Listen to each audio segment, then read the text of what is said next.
The 2024 presidential election is over. Now what?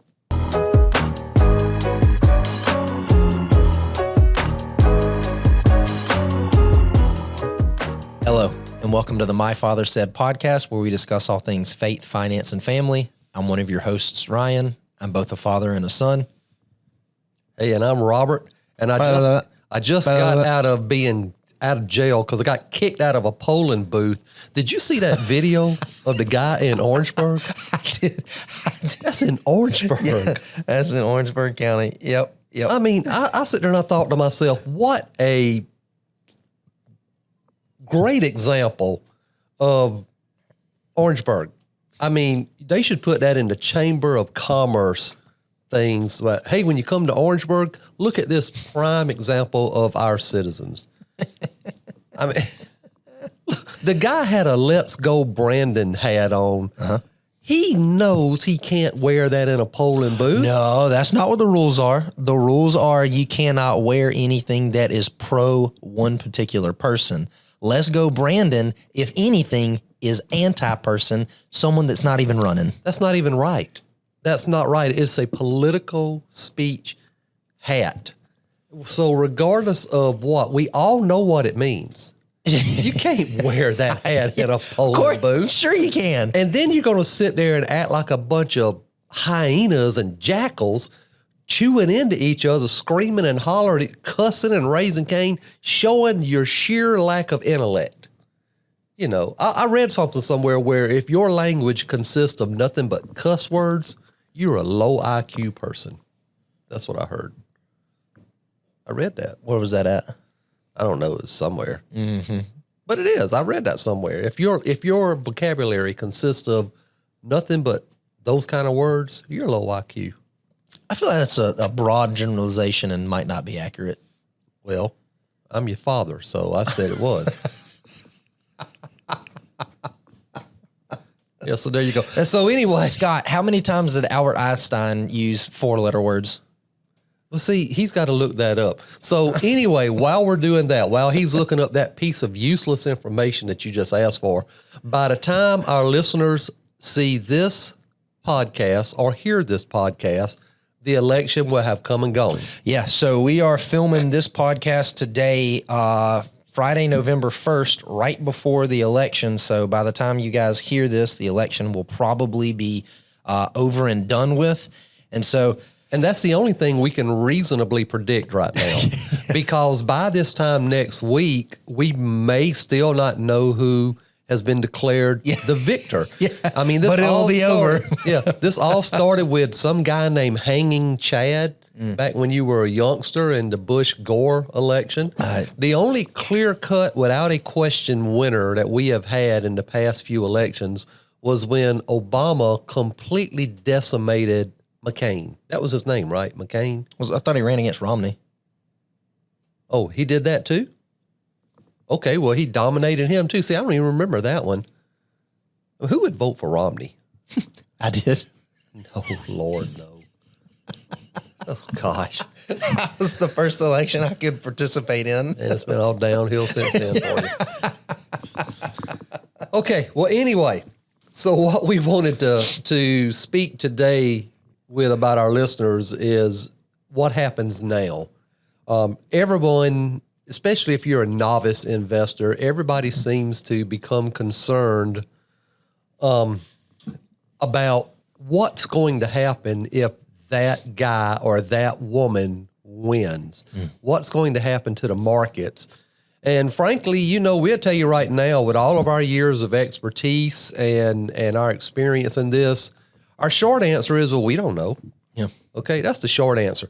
But what we do have is we have a ton of data that gives us a great idea of what we should reasonably anticipate happening, whether Orange Man is bad wins or the cackling one wins, whichever one it is.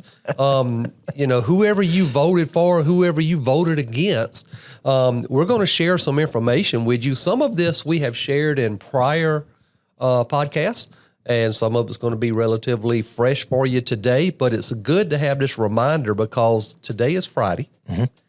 come Wednesday of next week, you really need to be searching out this podcast and listening to it as a reminder, because we're just going to tell you more than likely what you should anticipate. You notice how I didn't say who the winner was going to be? because we have no idea. Yeah, that's right. So you want to kick it off, or do I need to kick it off? Yeah, we'll kick it off. So a couple of things that we say we talk about here in the podcast is faith, finance, and family. And obviously a large portion of that is going to be the finance part, or, retirement planning and stock market and stuff. But one of the other things, Dad and I are believers, and so we do want to look at everything from the lens of, the Bible.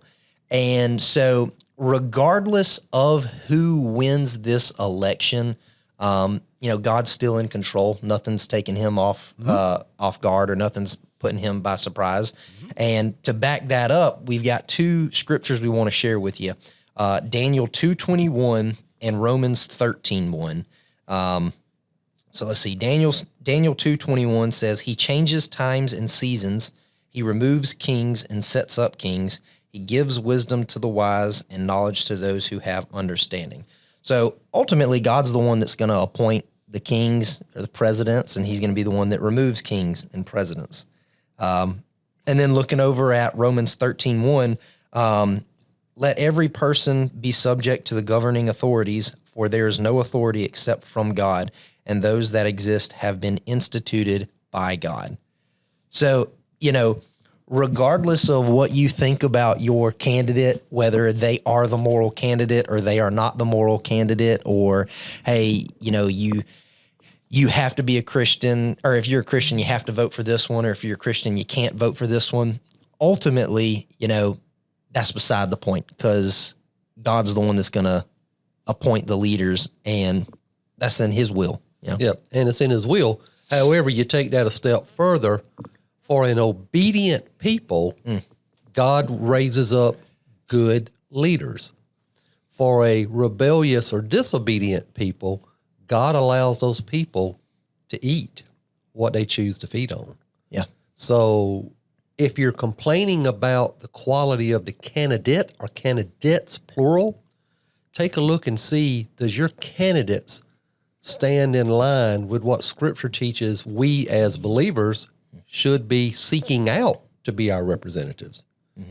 So it goes a step further, because I don't want the listeners to think, hey, that if Kamala gets elected or if Trump gets elected, that was God's person. Well, no, God anticipates, and what God expects of his followers is that we seek out and we hold accountable and we demand that their ethical, moral character is in line with what God says is appropriate and right. Yeah. Yeah. And it's, when it comes to the election, it's not, who was God's person. It's, what was God's will? Are we getting ready to go into a 4-year or 8-year term that is, ultimately a punishment? Because we've seen, look at the entire history of Israel in the Old Testament. Time after time after time, God was sending in other kings, other rulers to punish his people. And so, it's not hey, Kamala won, that was the woman that God wanted to win, or Trump won, that's who God wanted to win. No, it's God wasn't picking favorites. It's whatever fits, his will. Is this going to be a time of blessing? Is this going to be a time of punishment? Yeah, it's not so much he picked them, more as it is he permits them. Yeah, probably how that works. Yeah. But anyway, so... Well, and another thing, though, before we move on, John Calvin, if any of you guys are familiar with that name, did he lose his salvation?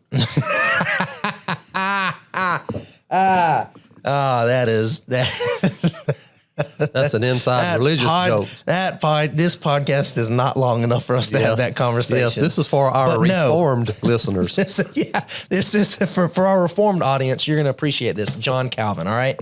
So in one of John Calvin's earlier writings, Institutes of the Christian Religion, he has a quote in there where he says, "They who rule unjustly and incompetently have been raised up by him being God, to punish the wickedness of the people." So, God's the one that gives and God's the one that takes away.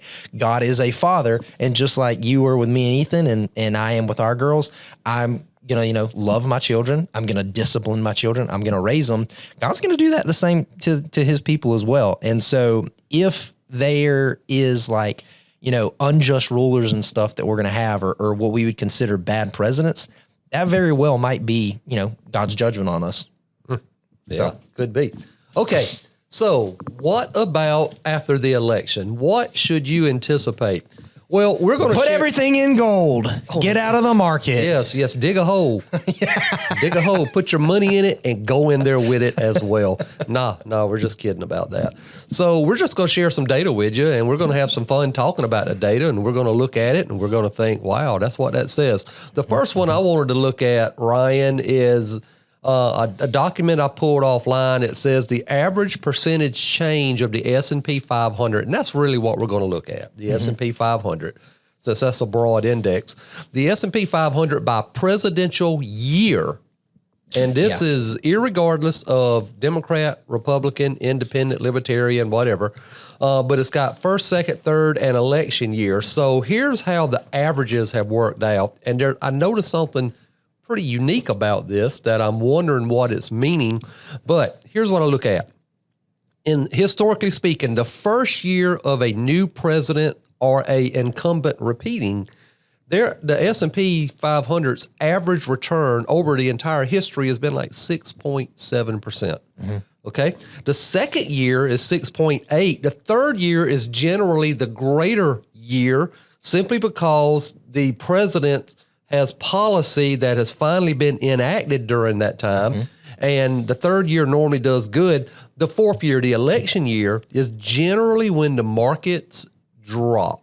And now when I say drop, I mean they're not making as high a return as they normally do. Historically speaking, it's been 2.4% due to uncertainty.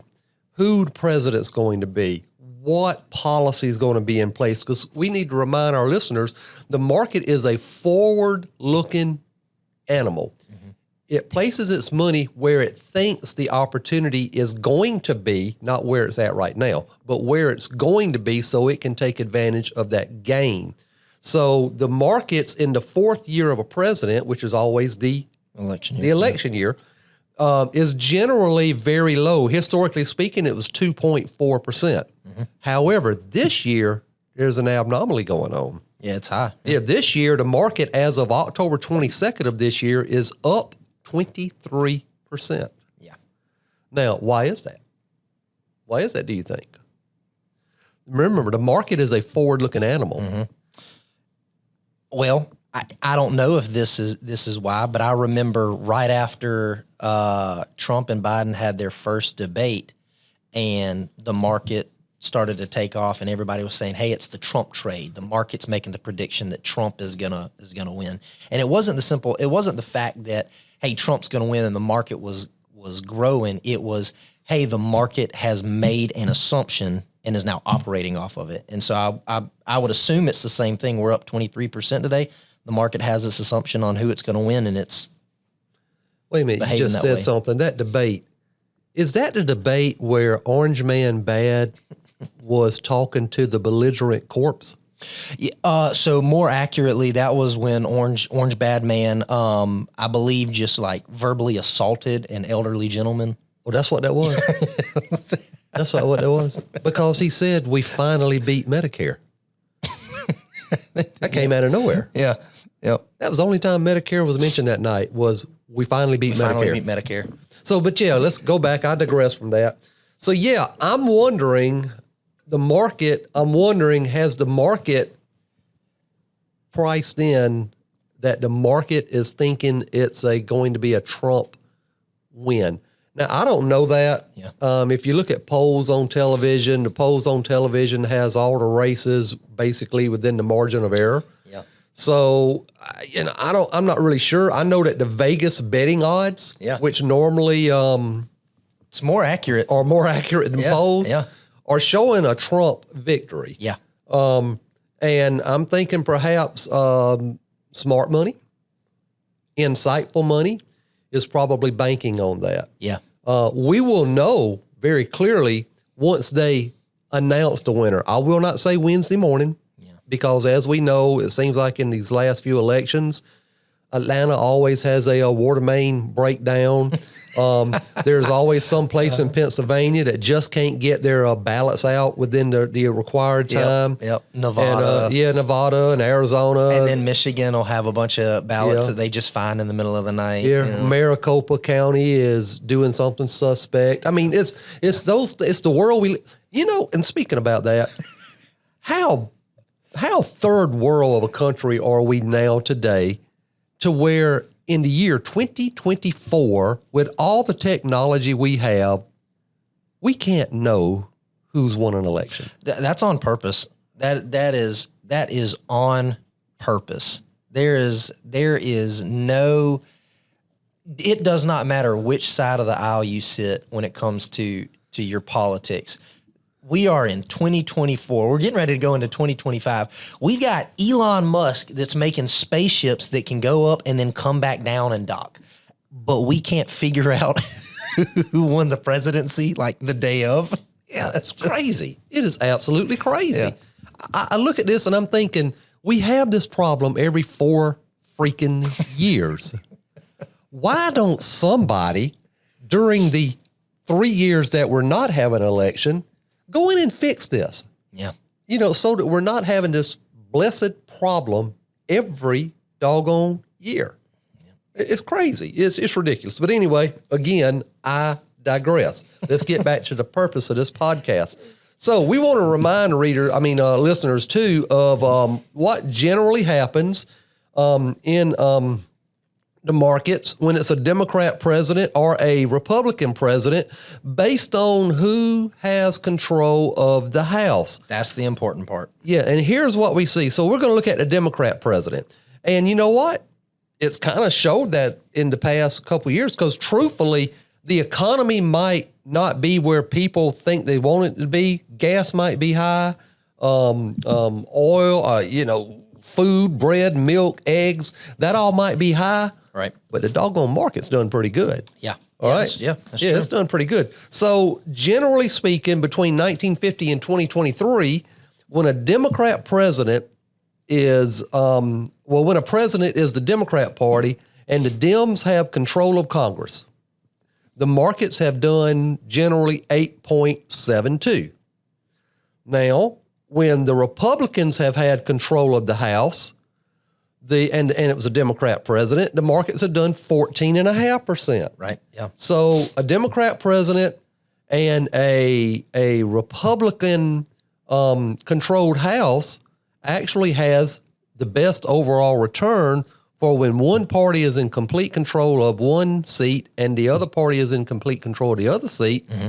That's where you are. Now, when it's a divided Congress with a Democrat president, it's 15.72%. Now, I want our listeners and our viewers, I want them to hang on to that. The Democrat president with a divided House is 15.72. Yeah. Ryan, won't you share with them the Republican side? Yeah, so for the Republican side, if the Republican is the president and then Congress is also Republican, the average has been right at 11.7%. When the president is Republican and Congress is split, the average is slightly higher. It's at 12.2%. And then if the president is Republican and Congress is controlled by the Democrats, it has done 1.04%. So the thing that's important to note there is, and we've said this before, when it's not all one party and it's split, it's harder for them to pass things, and it just allows the market to continue operating as it has. Whereas when they are either, all Democrat or all Republican, it's a lot easier to get things pushed through. But one of the things that I wanted to point out is the absolute worst years that we looked at, regardless of who's president, is when Congress is controlled by the Democrats. The annual return is 8.7 or 1.04, depending on who's in the White House. Yeah. So depending on either or. yeah, Either or. So when it's a Democrat president and a Democrat-led Congress, it's 8.72, which isn't bad. no, it's not. No, But when it's a Republican president and it's a Democratic House, horrible. it's not good at all. No, I mean, 1%. at least it's not negative, but what is 1%? Might as well be. You're not keeping up with inflation. Yeah, might as well be. So right off the bat, historically speaking, what we see is really the only time that we're, historically speaking, unsettled about what's going on with who's where is when it's a Republican president with a House that is controlled by the Democrats. Yeah. That's the main thing. All the other connections or combinations really aren't so bad. No, because I mean, you look at it. What's the average of the market's been? Like 10 or 11%. And the majority of these are either close or they beat that. Yeah. You know? So it's not bad. And so then we go over to the S&P 500 index returns in a U.S. presidential election year, and basically from 1928 to 2016, what we've seen is that 4 of those election years, we had a negative market. The great one, President Obama, and I say that tongue-in-cheek. The great one, in his first year of being president, his first term, the market, S&P 500, was a negative 37%. Yeah. Oh, my gosh, what in the world happened to the world? I mean, it was just I don't awful. think anything was going on in 2008. Yeah, it was 2000. Yeah, nothing. What, Yeah, housing, probably nothing. banking crisis, Nah, stuff like that. That's yeah, just it's pretty beside the rough. point. But that was Bush's fault. Remember? Yeah, that's what Barack said. It's Bush's fault. You know, it's never my fault. It's their fault. Yeah. It's why can't we have leaders who stand up and just say, "Hey, this is on me"? Why can't we have that? Why do we always have to have somebody who's got this finger that says their fault, they bad, me good? I mean, why do we got to have that?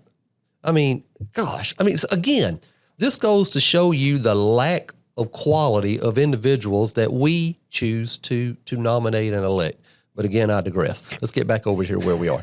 So in the election years, so you had Obama with a negative 37, Bush in 2000 was a negative 9.1, and nobody who's listening to us even knows who these two people, who this person is, but Roosevelt back in 40 and 32 was negative 9.8 and negative 8.2 respectively.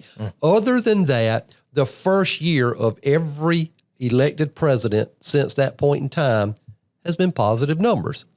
In fact, you can share with them, Ryan, where we are with generally how the averages between a Republican and or a Democrat, and then all election years. Yeah. If you got those numbers. Yeah. So the Republican, the first year of a Republican president's term, that first year has done on average 15.3%. Again, solid number, better than the market's average. That's really good.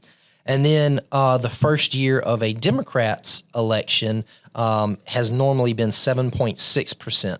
Again, not bad, slightly lower. But if you just take a step back and you say, hey, all election years, regardless of Republican or president, we're looking at 11.28%. Again, higher than the average of the market. So that's keep your money in, right? Yeah, it's foolish. It is foolish it's foolish, and it's all right, we got that it's foolish. I want to find a word that I wanted to use here to go along with foolish that is not so depreciating to the listener. But it's foolish and almost stupid. Almost stupid to make your investment decisions based off of your dislike of the candidate, the platform that they're standing on. It's just foolish because what we reckless, senseless, laughable. No, we don't laugh about it in here. We actually just I can't believe they did that. But no, what we would say to you that listen, remember what we have said time and time and time again. Money could care less who's sitting in what seat. Money is going to position itself where the opportunity is. And it doesn't care if that's a Republican or a Democrat. Money is going to go where the opportunity is, because we all still want to make money regardless of who's in office. All right, we do. So leading into that, we shared this with you a while back as well about time in the market is what matters and not timing. So we got this chart that basically shows something that we did. So I'm gonna do the last 10 years, since 70 years is probably way beyond a lot of people's. They don't want to go that far back since that's so old. They want to see something current. So we did the last 10 years of if you had invested $100,000 on December 31st of 2013, depending on which party held the presidency. If you had your $100,000 invested only when the Republicans were in office, your $100,000 over the last 10 years would have made a whopping $181,000. If you had done it as a Democrat and only had your money in there, I hate to say this to you, but you would have only done $172,000. Right. $9,000 less. But if you would have held your nose and left your money alone, regardless of who was sitting in the office over that 10-year span, your $100,000 would have been $311,000. Yeah. So do you know what that says to you, you silly person who only wants to align your life with your candidate of choice? Is that by doing that and ignoring the candidate you disliked, it actually cost you money. It really did.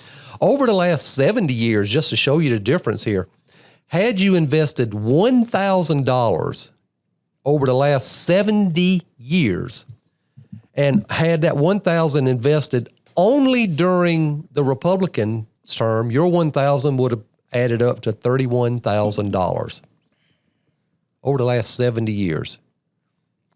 You'd have probably done better playing the lotto. I hate to say that, but you'd have probably been better. Now, if that $1,000 was invested over the last 70 years and during the Democrat time, your $1,000 would have actually done better. It would have been $50,000. But Ryan, what if over the last 70 years you just said, forget it, set it and forget it? You're looking at a whopping $1.58 million. Again. And you know what's crazy? 70, like people routinely live past age 70, right? Yes. So it's like there is that is a very realistic thing. And one of the things that was important to notice, you looked at 10 years, $100,000 investment, and then we looked at a 70-year, $1,000 investment. Yeah. Staggeringly different. Just the time in the market, though, you've turned $1,000 into $1.5 million. Mm-hmm.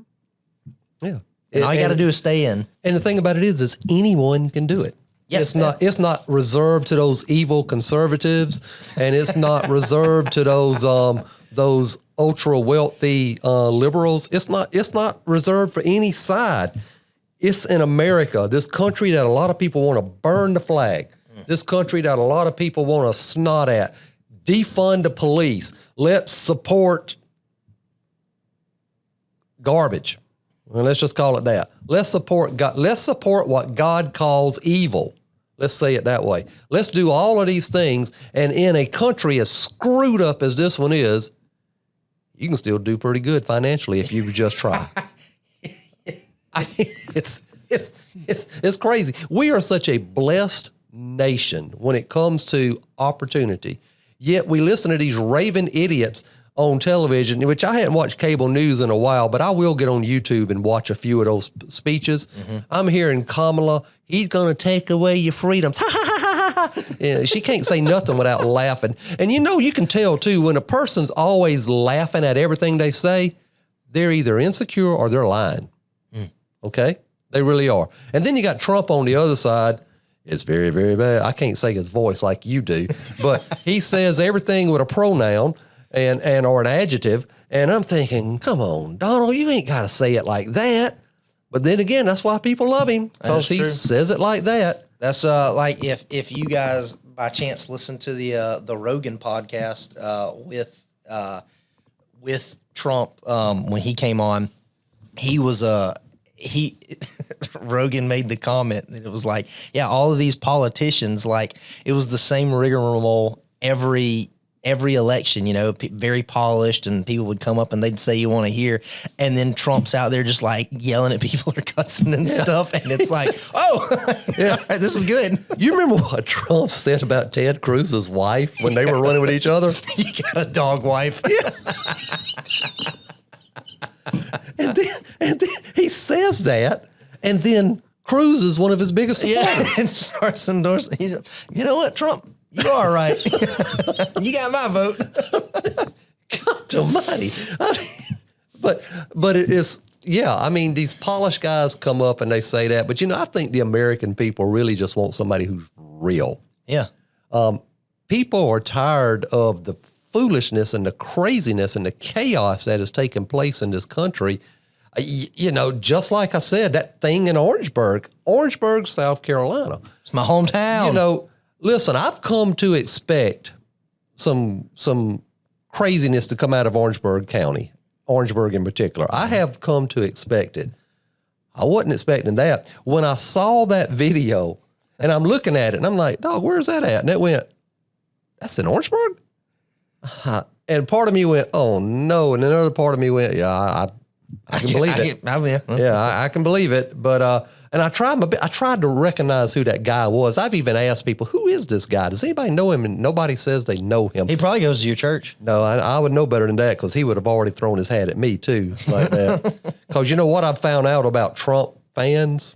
I mean, these adamant Trump people, you cannot criticize Orange Man bad, because they will go berserk on you. Mm-hmm.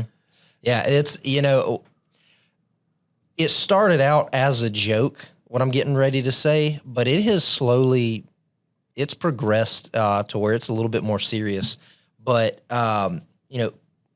people that vote for, not all of them, but a lot of the people that vote for Trump, it's like God, Trump, Jesus, right? Yeah. And in that order, he is divine.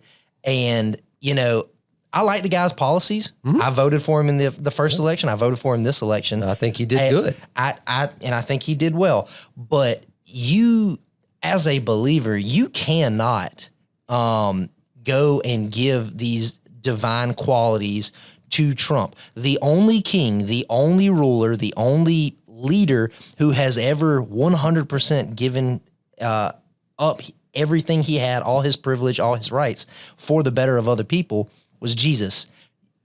Listen, it was a good 4 years under Trump, does not come anywhere in comparison to like how Jesus Christ has taken care of us, right? Look at that. So, and that'll preach. Yeah, that'll preach. So you should answer the call to be a preacher. I told you were going to be a preacher one day. I hope your wife's listening. I hope your father-in-law is listening to this. All right. Yeah, maybe he'll get you up there to fill in. Oh, no. Since you won't come to your father's church to fill in. No. So, well, hey, if I come out there to your church to fill in, I'm going to 100% do nothing but Reformed theology. That's okay. You can do Reformed theology. Have you figured out yet from the time we started to now, did Calvin lose the salvation or not? He did not. Okay. 100%. Right. You know why? No. Because he didn't play any part in it. I see. Okay. All right. So we want to give you some key takeaways from today. The first one is this. This is pre-election podcast. By the time you see this, the election will have, that Tuesday will have come and gone. Mm-hmm. I am hesitant to say the election will have taken place, because in the foolishness that's going on in this world today, who knows? But I am also less hesitant. I'm more hesitant to say that by the time you see this podcast, we're going to know who the winner is, simply because of the corruption and the inefficiency and the almost like amateurs, how we're unable to actually conduct an election when third world countries can know in 2 hours who their leader is. Yeah. It's obscene, and it's all corruption. I don't care what anybody says.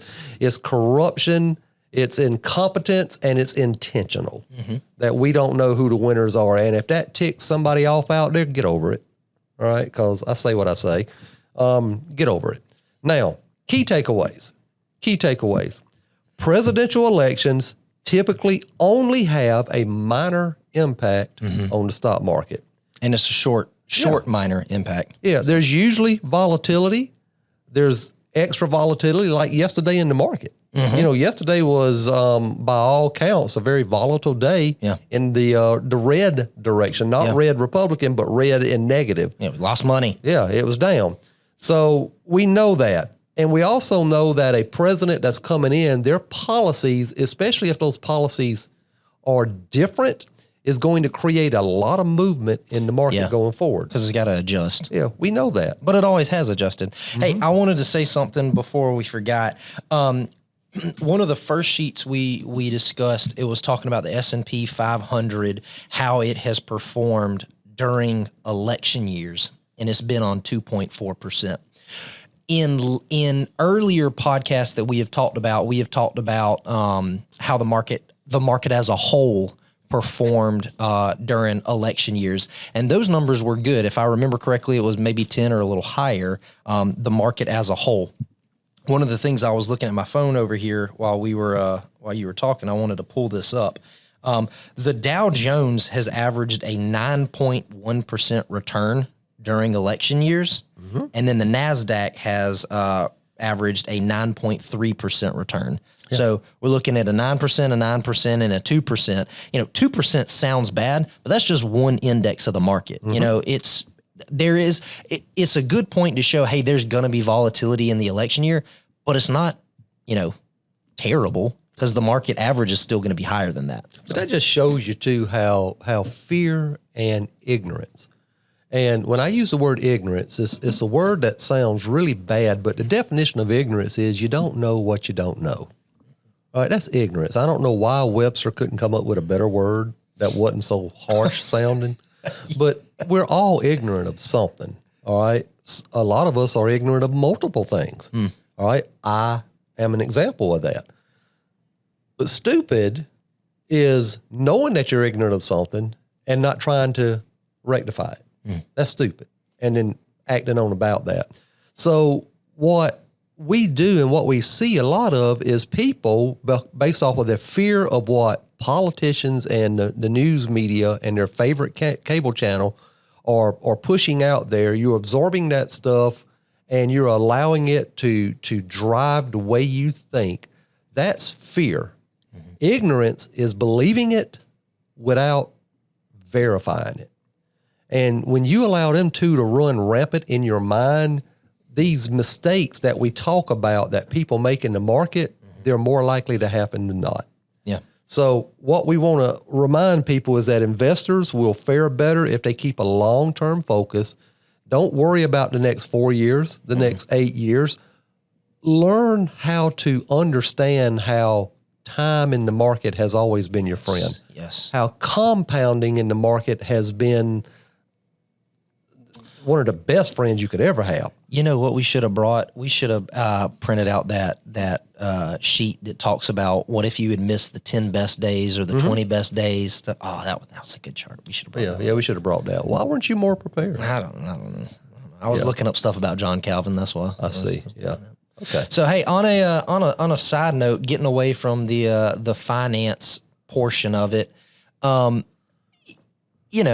this is the first election that you have been a part of with grandchildren in the mix, and this is the first time I've had an election where my kid's in the mix. So, what are your hopes, your concerns about, this election? Because I know we were joking before the podcast started. We're not really worried about the financial part of it because, again, history has shown just leave the stuff alone and it'll do well. But on a more personal level, is there anything you're worried about or hopeful for, with your family, your kids, your grandkids, great-grandkids one day?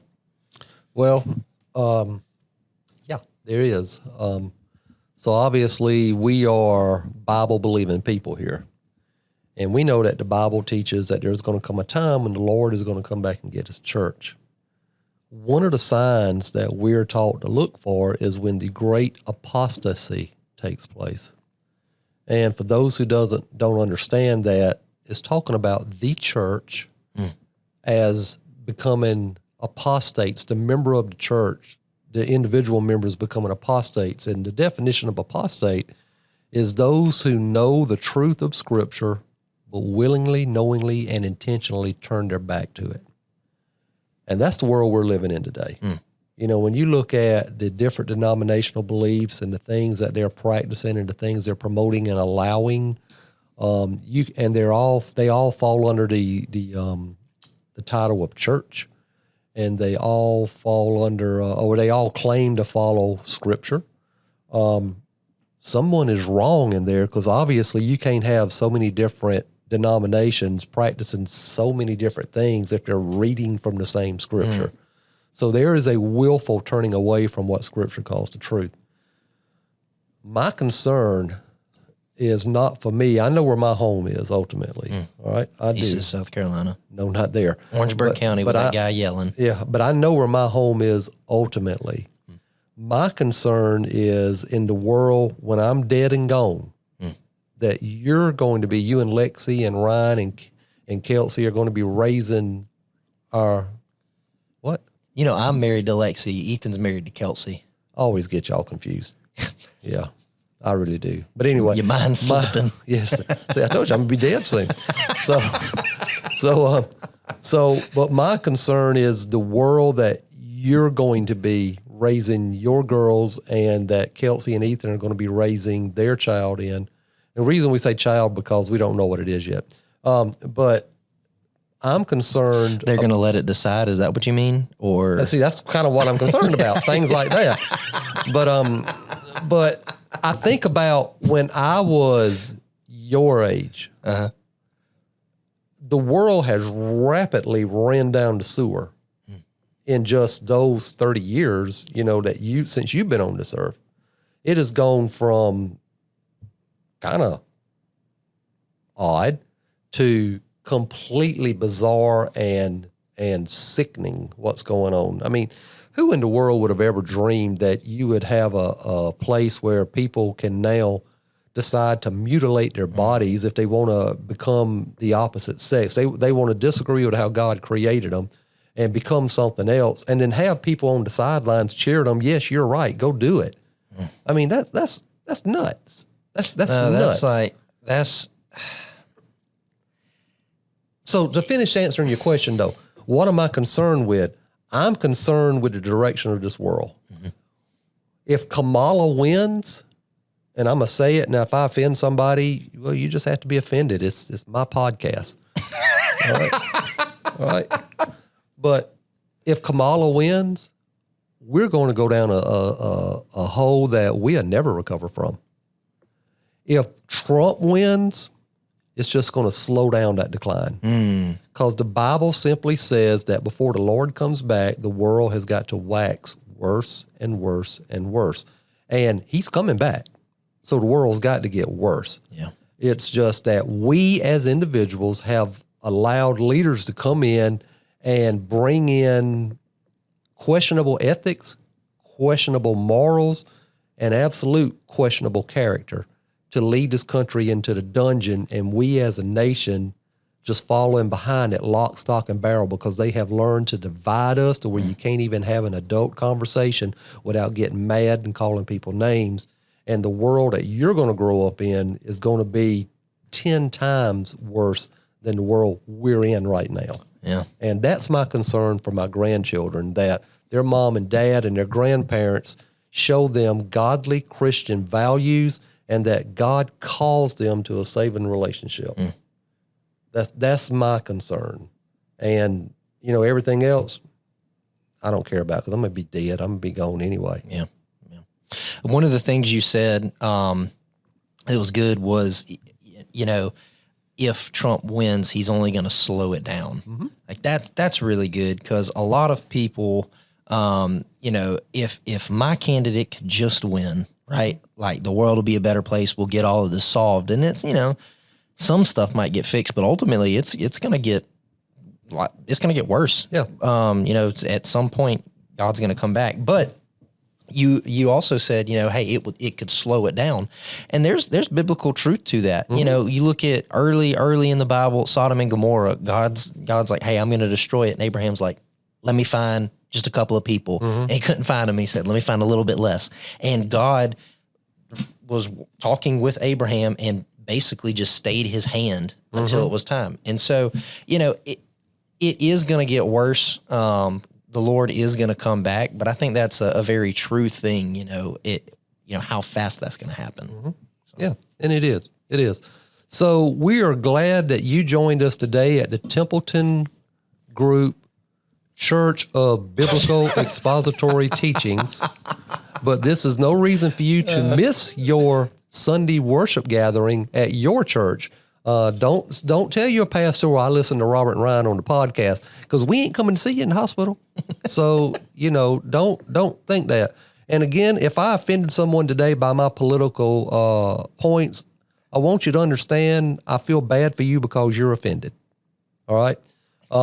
I care about my family. I care about this country. I care about my grands. And I am disgusted that we have allowed politicians, politics, and the media to get us to where we are today. I am disgusted that it's happened in my lifetime, and I'm genuinely concerned about the future of this country. I think Trump is the better candidate. I think Kamala is a disaster. I said it, and like I said, if you don't like it, go listen to another podcast. And with that, this has been another episode of the My Father Said podcast. Thank you for joining us. The next podcast we put out, hopefully we will know who the winner is, and then we'll go and talk a little bit on, hey, history, how with this Congress, with this presidency, how has it performed? And we'll do a little deep dive in that. So that'll be part 2, and we're looking forward to it. All right. I'm Robert. I'm Ryan. his dad. He's Ryan. He's my son. He's in a hurry to say it. What, you got to go to the restroom or what? And we'll see you next time. All right. Out of here.